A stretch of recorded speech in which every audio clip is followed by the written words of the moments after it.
Good day, good people, and welcome to the fourth part of the SQL course that you've been following. And today we are going to talk about the select statement, and we will set up the environment which we are going to be using throughout the course. So finally, let's start with some code and stop messing around with the basics here. This is what you came for. Let's jump in. The platform we use is the Live-SQL, and this is the link, livesql.oracle.com.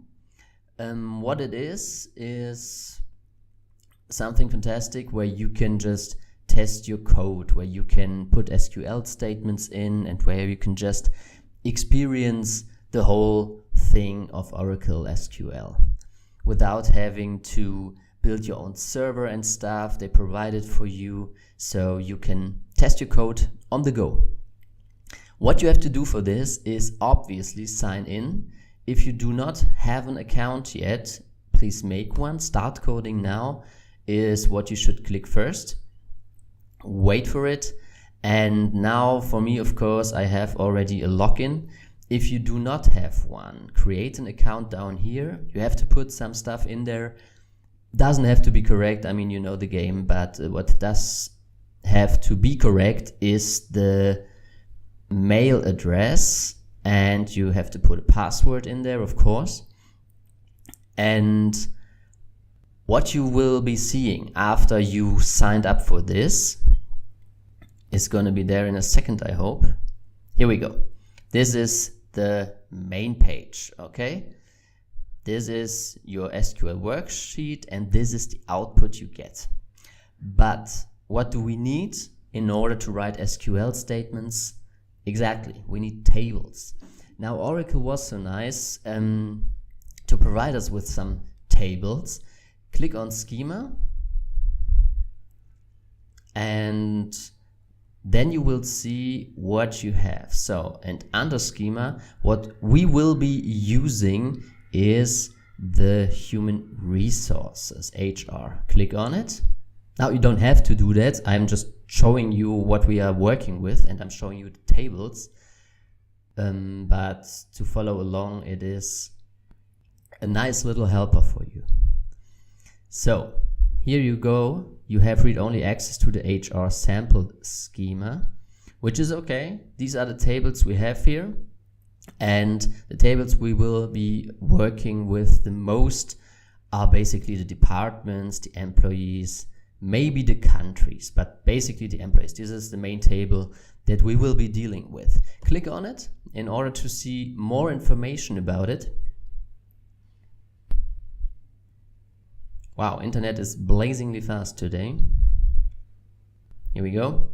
So this is your table with the attributes, and here you see the columns, the column names, the types. So basically what this means is the employee ID is a column, the type is a number, and it can have 22 in length. Can it have a null value, so no value at all? No, it cannot. It has to be filled out for any entry because it's the primary key of the employee table. And that's basically all there is to know. Now you can see we have a first name, we have a last name, we have an email. We can see this later on again, so you don't always have to come back to the schema here. It's just to show you what we are dealing with here. Employee ID, first name, last name, email, phone number, and so on. Okay, now go back to the SQL worksheet. So you have your main page and the output. Perfect. Let's go back to the presentation and start with our very first statement. So, platform we use, Live-SQL. Oh, by the way, please subscribe to my YouTube channel. This is a free course, and by subscribing, you really help me out and make it possible to create more videos. So, first select statement. Let's copy it. I can't copy it from here. All right, and analyze it in our worksheet. So select star from HR.employees.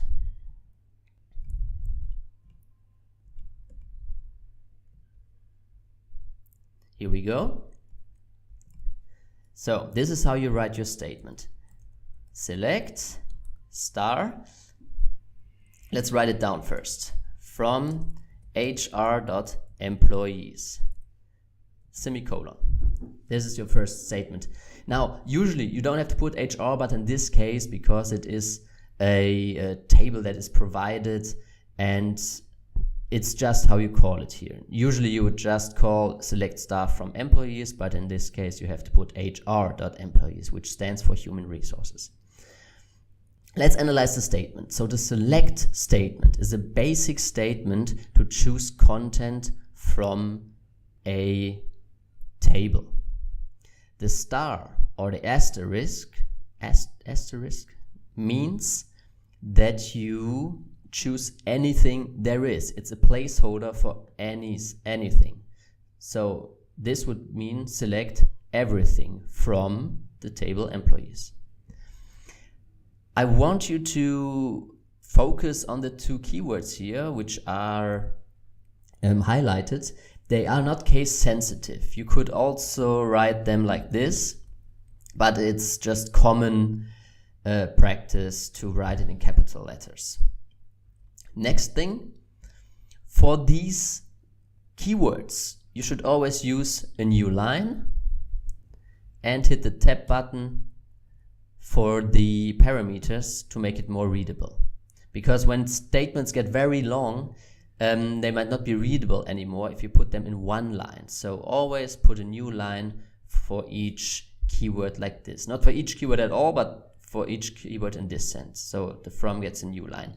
Now hit run, and what this gives you is, voila, the whole employee table that you saw before. Remember, employee ID, first name, last name, email, phone number, hire date, and so on.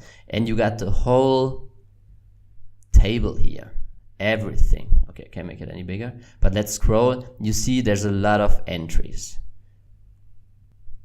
So it tells you that you have the rows 1 to 50, but more rows exist. This is the basic thing. Select star from employees. And now the good thing is we know how the columns are called. They're called employee ID, they're called first name. Now if you want to show a specific column of the table, you replace it here. You don't put the asterisk, you say select first name. By the way, not case sensitive either. So you can say select first name from HR employees. And what this gives you is the first name column. All the rows, by the way. So there's like no filter here. It shows you all the rows of the first name column. And you can add some more here. You can go select last name, first name, comma, last name from employees. Important, always finish with a semicolon. And this gives you the first name and the last name. Of course, the corresponding ones, all right? So these are all the first and last names. And you can go on like that and add the hire date, for example, and so on. So this should be it for today. Just a basic select statement and the rules on how to write them correctly and readably.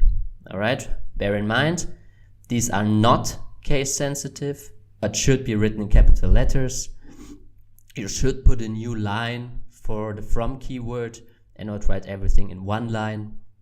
And you can accumulate as many rows as you want in a select statement. That's it for today, folks. Thank you very much and see you in the next tutorial.